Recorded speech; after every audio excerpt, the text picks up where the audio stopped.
Hello दोस्तों, नमस्कार। स्वागत है एक बार फिर से आपका अपने यूट्यूब चैनल ज्ञान ऑटोमेशन में। दोस्तों, आज हम लोग बात करने वाले हैं सिग्नल बोर्ड के बारे में।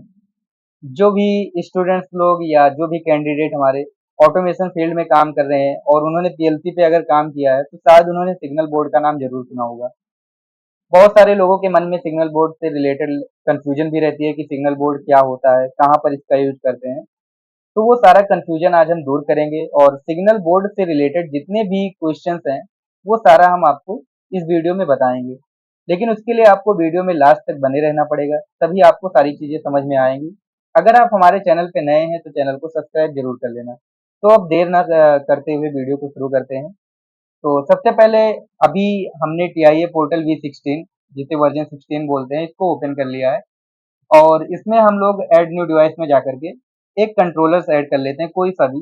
जैसे मान लीजिए 1200 ऐड कर लिए, जो 1500 भी ऐड कर सकते हैं आप, ठीक है। तो अभी 1200 में ऐड कर लेता हूँ मैं। 1200 का मान लीजिए 1214 CDC-DC का ये मॉडल नंबर वाला पीएलसी ऐड कर लिया, ठीक है। आप कोई सा भी ऐड कर सकते हो, उसमें कोई दिक्कत नहीं है।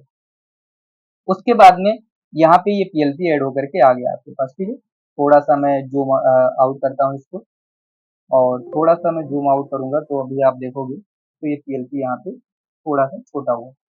तो यहाँ पे पीएलसी में अगर आप देखोगे तो इस साइड में आपके पास कुछ ब्लैंक स्लॉट दिख रहे होंगे, और इस साइड में भी आपके पास कुछ ब्लैंक स्लॉट दिख रहे हैं। अगर पीएलसी को आप सामने से देखोगे तो आपके जो लेफ्ट साइड में दिख रहा होगा, तो लेफ्ट साइड में ये हुआ। लेफ्ट साइड में हम लोग लगाते हैं कम्युनिकेशन मॉड्यूल, और जो पीएलसी का राइट साइड होता है इसमें हम लगाते हैं जो मतलब डिजिटल इनपुट आउटपुट का या एनालॉग आउटपुट का मॉड्यूल है, वो सारी चीजें हम इसमें लगाते हैं। कहने का मतलब इस साइड में आप कम्युनिकेशन मॉड्यूल लगाते हो और इस साइड में आप इनपुट आउटपुट मॉड्यूल लगाते हो, ठीक है। ये बात क्लियर हो गया। अब किसी भी पीएलसी में अगर आप 1200 ले लो, 1500 ले लो, ठीक है, आप 1200 का कोई सा भी मॉडल ले लो, तो पीएलसी में अगर देखोगे तो यहाँ पर एक ब्लैंक सा जगह होता है जिसके ऊपर ढक्कन लगा रहता है, ये बंद रहता है। मैं आपको एक्चुअल पीएलसी में दिखाता मैं आपको एक्चुअल पीएलसी में दिखाता हूँ कि ये कैसे होता है, ठीक है। तो यहाँ पर आप एक्चुअल पीएलसी में देख सकते हो, ये आपका एक्चुअल पीएलसी है। तो यहाँ पर ये खाली सा जगह है, ठीक है। यहाँ पे ये जो दिख रहा है ये खाली जगह है, और ये आपका सिग्नल बोर्ड होता है। तो ये सिग्नल बोर्ड क्या करता है, यहीं पे लग जाता है। अब सिग्नल बोर्ड में क्या क्या चीजें आती हैं, ठीक है, कौन कौन सा सिग्नल बोर्ड हम लगा सकते हैं इसमें, ठीक है। तो अगर आप इस साइड में देखोगे तो ये पीएलसी सिग्नल बोर्ड के अंतर्गत क्या क्या सपोर्ट करता है वो सारी चीजें दिखाएंगे इसमें। तो अगर आप यहाँ पे देखोगे, ये सिग्नल बोर्ड का ऑप्शन खोलोगे तो इसमें DI लिखा हुआ है, DQ लिखा हुआ है, DI DQ लिखा है, AI लिखा है और AQ लिखा है।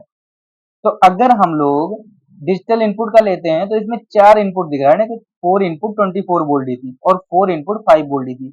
एक्चुअली कभी अगर हम कोई सेंसर लगा रहे होते हैं, ठीक है, तो मुझे 5 वोल्ट इनपुट देना है पीएलसी को, तो हम लोग क्या कर सकते हैं, यहाँ से इसको उठाएंगे और यहाँ पर ला करके ऐड कर लेंगे। तो अगर अभी देखोगे तो यहाँ बीच में क्या ऐड हो गया, आपके पास 4 डिजिटल इनपुट ऐड हो गए हैं, कितने वोल्ट के, 5 वोल्ट के। अगर मान लीजिए आपके पीएलसी में टोटल 8 इनपुट है, 9 इनपुट है, बट आपको जरूरत पड़ गया एक दो इनपुट बढ़ाने का, तो उसके लिए आप पूरा 16 इनपुट का तो इनपुट कार्ड खरीदने नहीं जाओगे, या मान लो 8 इनपुट का आप डिजिटल इनपुट कार्ड खरीदने नहीं जाओगे। वहां पर हम लोग क्या करेंगे, सिग्नल बोर्ड का एक छोटा सा मॉड्यूल खरीद लेंगे जिसमें 4 इनपुट होगा, इसको हम यहाँ पर ऐड कर लेंगे, ठीक है। आपने यहाँ पर ऐड कर लिया। अच्छा, दूसरी चीज ये है, ये जो ब्लैंक सा जगह आपको दिख रहा है, इसमें आप सिग्नल बोर्ड तो लगा ही लगा सकते हैं। दूसरी बात यह है कि इसमें हम कम्युनिकेशन बोर्ड भी लगा सकते हैं।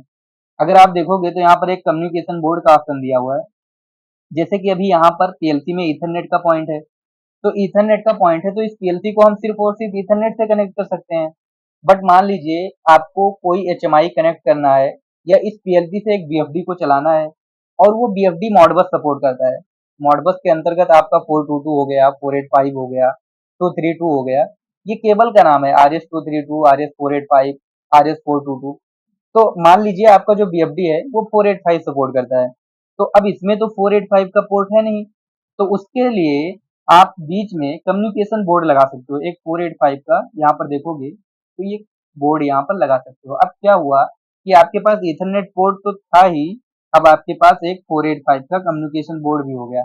इससे क्या कर सकते हो कि आप किसी भी मतलब मॉडबस कम्युनिकेशन करना है, चाहे कोई एचएमआई हो चाहे कोई बीएफडी हो, आप आराम से मॉडबस कम्युनिकेशन कर सकते हैं, ठीक है। तो सिग्नल बोर्ड का यूज इसीलिए होता है कि अगर मान लीजिए मुझे 4 इनपुट बढ़ाने हैं, 4 आउटपुट बढ़ाने हैं या 2 इनपुट 2 आउटपुट बढ़ाने हैं, तो हम क्या करेंगे, इसका यूज कर लेंगे। ठीक है, मैं इस पे एक छोटा सा प्रोग्राम बना करके भी दिखा देता हूँ आपको।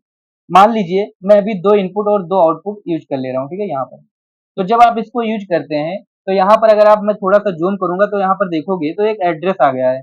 इनपुट का एड्रेस क्या है, i4.0 और i4.1। आउटपुट का एड्रेस क्या है, q4.0 और q4.1। आप चाहो तो इस इनपुट और आउटपुट को लेकर के आप यहाँ पर प्रोग्राम बना सकते हो आराम से, ठीक है।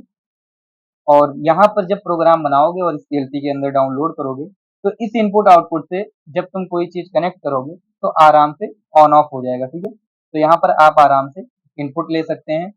आप ले लीजिए i4.0, ठीक है, और यहाँ पर आप q4.0 ले लीजिए, ठीक है? यहाँ पर q4.0।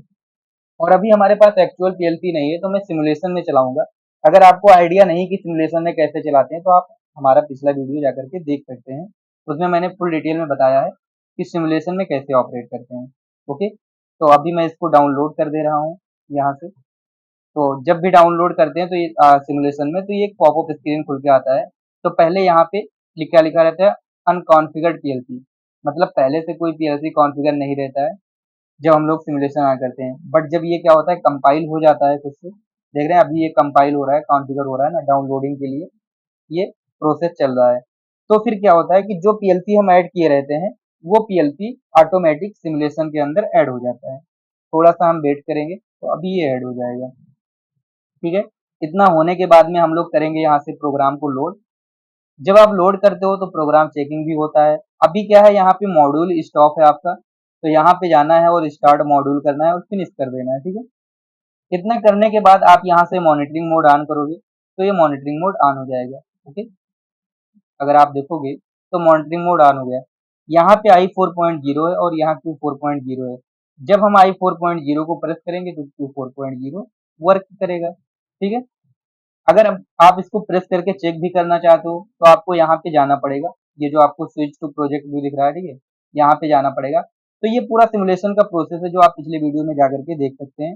ओके, तो अभी आपका इनपुट और आउटपुट वर्किंग में है। अगर आप मॉड्यूल नहीं ऐड करते तो ये इनपुट आउटपुट वर्किंग में नहीं होता, ठीक है। तो मुझे उम्मीद है कि सिग्नल बोर्ड किस काम में आता है और कहाँ पे लगता है, इसके बारे में आपको जरूर समझ में आया होगा। और अगर इससे रिलेटेड आपको थोड़ा सा भी मतलब आइडिया लगा हो, वीडियो अच्छा लगा हो, तो आप वीडियो को लाइक कर देना और इस वीडियो को ज़्यादा से ज़्यादा शेयर करना। जय हिंद, जय भारत।